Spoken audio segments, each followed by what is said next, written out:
French President Emmanuel Macron says that he won't reduce the number of troops deployed in Africa's Sahel region, despite pressure from home and abroad to do so.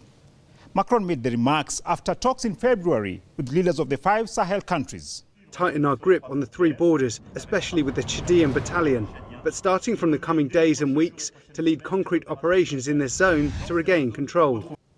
Hello, I'm Mubarak Kenya, and welcome to this week's edition of Africa Today, which is focusing on renewed efforts by France to tighten its grip on Africa's Sahel region. We are asking, is France in the Sahel to combat terrorism or to exploit the region's natural resources, especially uranium, which it desperately needs to produce electricity?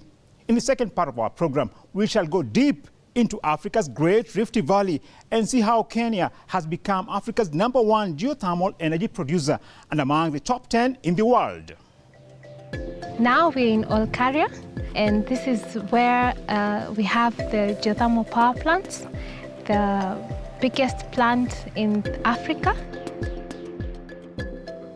So stay tuned as our experts give us an in-depth analysis, and don't forget to visit our social media pages and post your comments on today's program.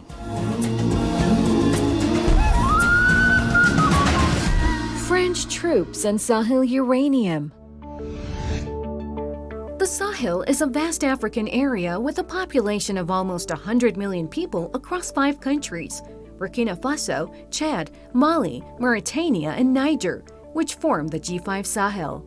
Takfiri terrorism, trafficking of arms, drugs, and people, and other transitional forms of organized crime are threatening security in this region. French President Emmanuel Macron has said he won't change the number of troops deployed in the region.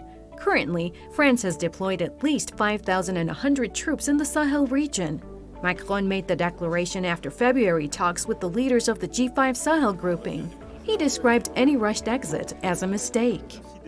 I think that rushing into a French pullout, at least a willingness to massively remove men, which is one of the options I looked at, would be a mistake.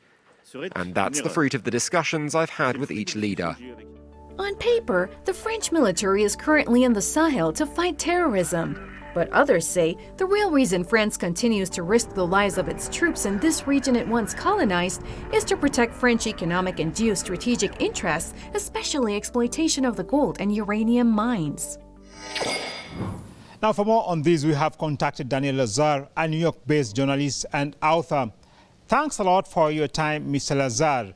Now, what do you think is the source of the conflict in the Sahel, and how did we get this far? The Sahel has always been an area of political turbulence and instability, at least going back to the 1960s. But certainly, events since the NATO incursion in Libya have made things far worse. The toppling of the Gaddafi government let loose a flood of arms, which extended to the entire region and had tremendous destabilizing effects. It led to a huge number of armed fighters, many of them of Islamist bent, and therefore it contributed to a growing civil war across the region, and that provided an excuse for Western intervention by both France and the U.S., and that has led to more turmoil, more anarchy, more chaos. Military intervention almost invariably makes things worse, and certainly the Sahel is a textbook example of why that is the case. Now, during the G5 Sahel summit in N'Djamena, the host, Chadian President Idriss Déby, appealed for assistance from global partners. More than 150 Malayan soldiers have lost their lives, along with hundreds of civilians in recent months. 4,500 French soldiers are in the Sahel as part of Operation Barkhane to fight terrorist forces. Security experts such as Ibrahim Maiga explain the resentment is not only directed at France, but also the Malayan government. While leaders in the Sahel region seem to officially welcome the presence of French troops, the masses have on several occasions come out to reject the presence of foreign troops. A civil rights activist in Mali questions the presence of French troops in his country. Let's take a listen. What is this French presence for? It's useless. The French military, which we see as an occupying force, should go home. President Macron says he will keep his country's troops in the Sahel region to continue fighting terrorism, despite the fact that masses in the region and even French citizens are opposed to the presence of the troops. Well, I think that Macron wants to keep a finger in the pie, just as other imperialist countries do as well, most especially the United States. But when the situation is fast deteriorating, as it is in the Sahel, it puts a country like France in a dilemma. It can't stay because its presence is making things worse by the month, but then it can't leave either because it's afraid of the consequences of the total chaos that might ensue, which would then spill over into Europe in the form of refugees primarily, and perhaps terrorism as well. France receives at least 75% of its energy from nuclear power, more than any other country in the world. According to some estimates, over 50% of the uranium ore extracted from Niger is used for fueling French nuclear power plants. The Sahel region is rich in resources, especially gold and uranium. Could this possibly be the main reason for continued presence of French troops in this region? It undoubtedly is a very important factor in France's ongoing military intervention in the Sahel. France has material interest in the region. It wants to make sure that its resource needs are satisfied, and therefore it will do what it can to ensure that friendly governments are in place in the national capitals. But then again, the problem is always the same. France's presence leads to more chaos, more anarchy, more instability, and therefore France has got to keep committing more troops in order to maintain even a semblance of stability. It never works. The situation is unstable. It's getting worse, and the future looks extremely grim in terms of the former colonial countries. Mr. Lazardia says that the future looks grim for the Sahel region. Indeed, the future is gloomy for Niger, a former French colony and also one of the poorest countries in the world. Now, despite vast reserves of uranium, which mostly goes to France, the vast majority of the population of 22 million is poor. While Niger's uranium lights the Eiffel Tower and many homes in France, the people of Niger, the owners of this wealth, have no electricity and live in squalid conditions. A resident who lives near a French-owned uranium mine in Niger's Agadez region laments on her situation.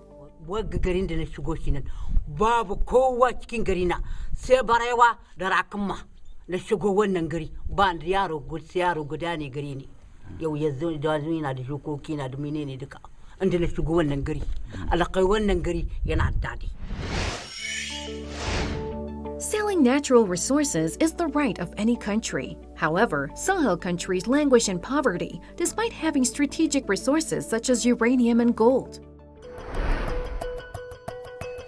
Are they getting a raw deal from Western countries, especially France? Undoubtedly they are. The Western countries regard them as playgrounds, as military training fields. They feel they can do whatever they want there, and they with little concern as to the consequences. So therefore, more and more chaos erupts, and the imperial countries, the French, the U.S., etc., shrug their shoulders and carry on as usual, with little concern about the human cost. And the human cost is immense. I mean, the people in these regions lack the ability to create stable lives for themselves because of the anarchy that is continually stirred up by foreign intervention. I'm not trying to say that things would be fine if France and the U.S. just kept their hands off, because that's obviously unrealistic. But certainly, French and U.S. Intervention are making things much worse. Is the French and U.S. intervention the main source of the conflict in the region? Well, I think it's certainly an important source, but there are many sources of conflict in the region, and that's just one of them. the region is caught in the crossfire between competing imperial interests, and therefore it is suffering terribly. But certainly, the foreign looting of domestic resources is one very important factor in pushing those countries over the edge of a cliff. Speaking last October, the UN Secretary General said there is need for a renewed push for peace and reconciliation in the Sahel. Violence is rising, and women and girls are especially vulnerable. Internal displacement has increased 20-fold in less than 2 years. The number of families facing hunger has tripled, climate change is threatening people's livelihoods, and COVID-19 is making all of it worse. We need to reverse this downward spiral with a renewed push for peace and reconciliation. Now, as we conclude our interview, Mr. Lazar, can you tell us what needs to be done to restore peace in the Sahel? Well, the most important thing that needs to be done is that France and the U.S. and other countries should withdraw their forces and leave it to the people themselves to work out their own problems. As I said, we must be realistic and realize that those problems won't be solved in a day, but certainly removing Western intervention would certainly be an important first step. Well, Mr. Lazar, there says that withdrawal of U.S. troops and French forces should be the initial step towards ending the conflict in the Sahel. Now, what do you think there? You let us know through our social media handle.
Kenya's geothermal energy milestone.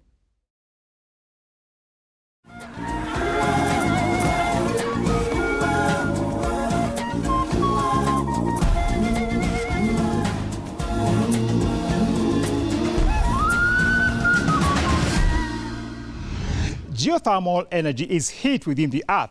It's a renewable energy source because heat is continuously produced inside the earth. Let's have a look.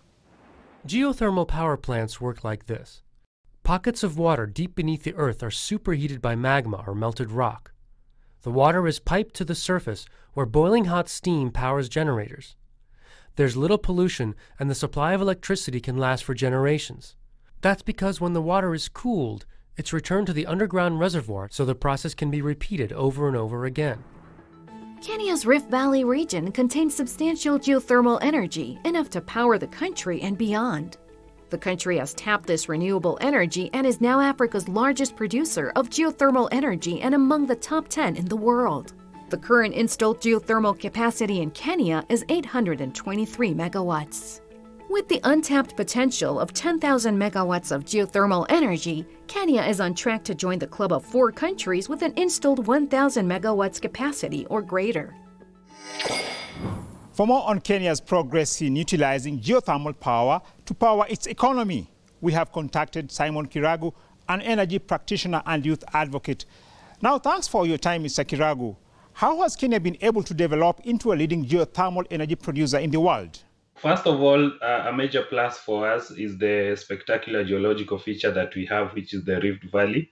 And the East Africa Rift Valley system has a potential of about 15,000 megawatts, of which Kenya boasts of an estimated 10,000 megawatts of that. So Kenya aims to develop and market and utilize about 1,000, more than the 1,000 megawatts from the geothermal resources. And in my opinion, why Kenya is leading is one, there's an aspect of risk mitigation. Through the Geothermal Development Corporation, the government has developed steam fields and sells geothermal steam for electricity generation to both Kenyan and also private investors. So this one takes away the risk that many investors are not willing to take, and also allowing investors to come in at a later, more proven stage of geothermal development. Now, according to the International Energy Agency, in Kenya, access to electricity rose from 20% in 2013 to almost 85% in 2019. The use of geothermal energy is changing lives of people in Kenya, as these rural-based hairdresser experience here. Let's take a listen.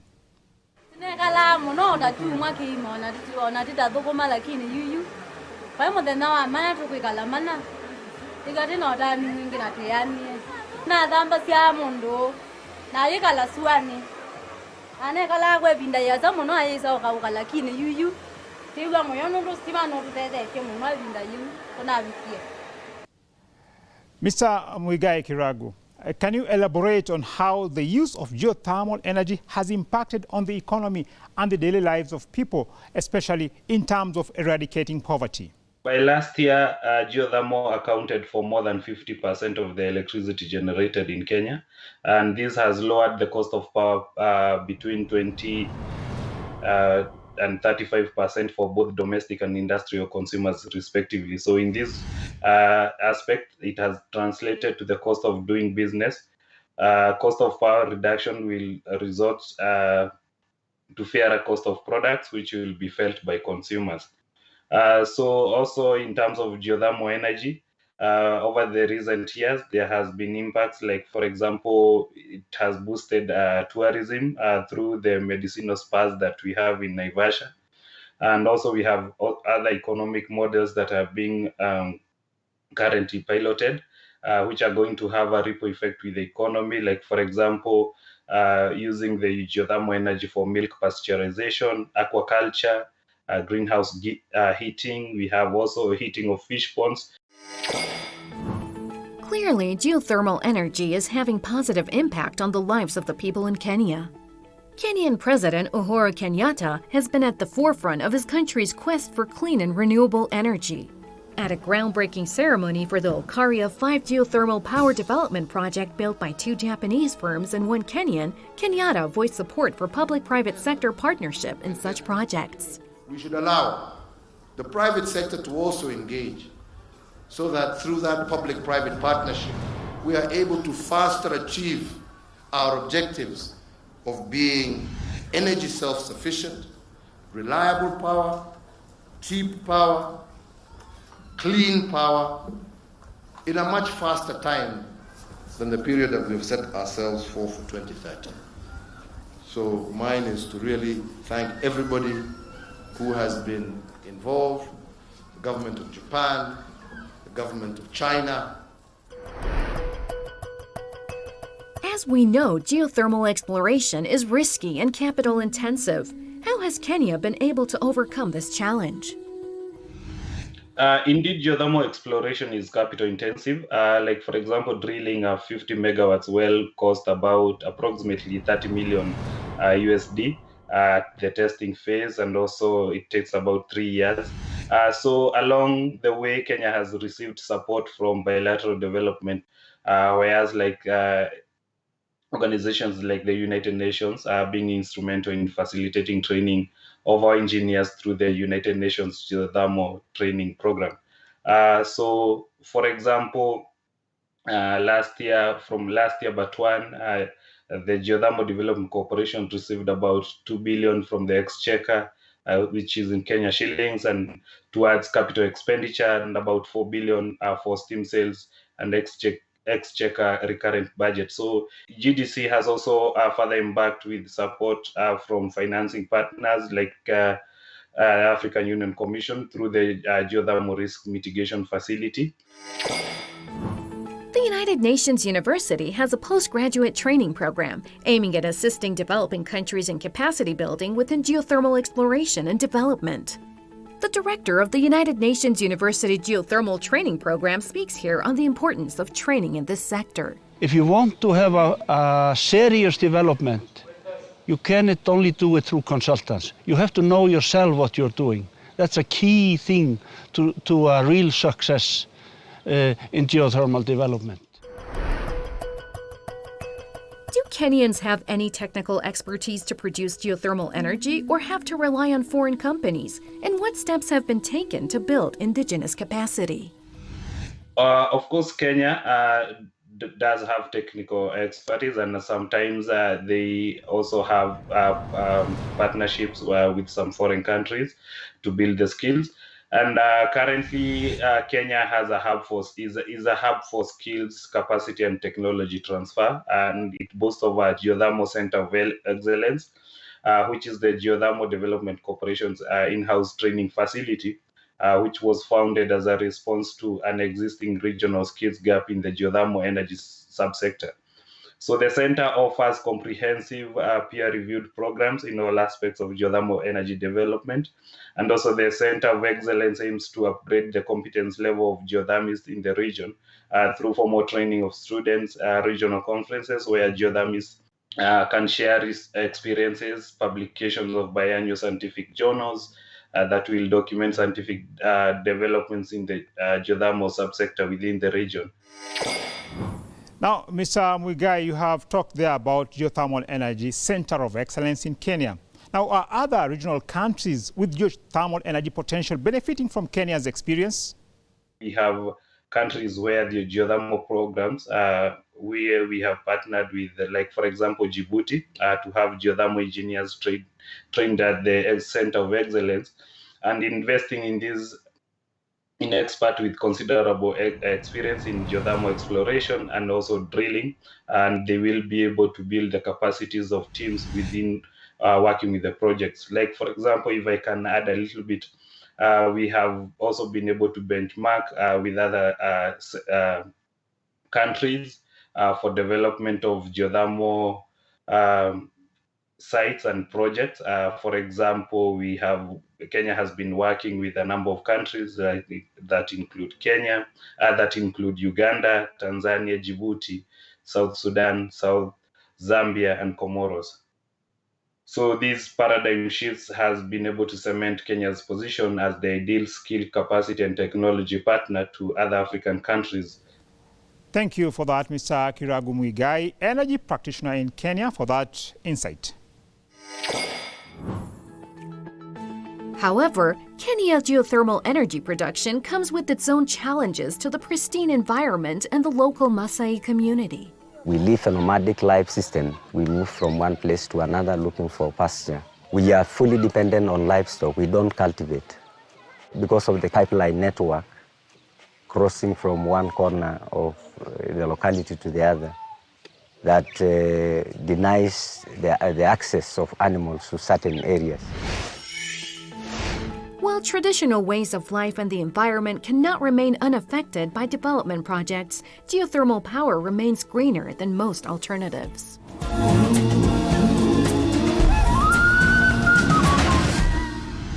Well, that's it for this edition of Africa Today. On behalf of the entire Africa Today team, I'd like to thank you all for watching. Take care and goodbye for now.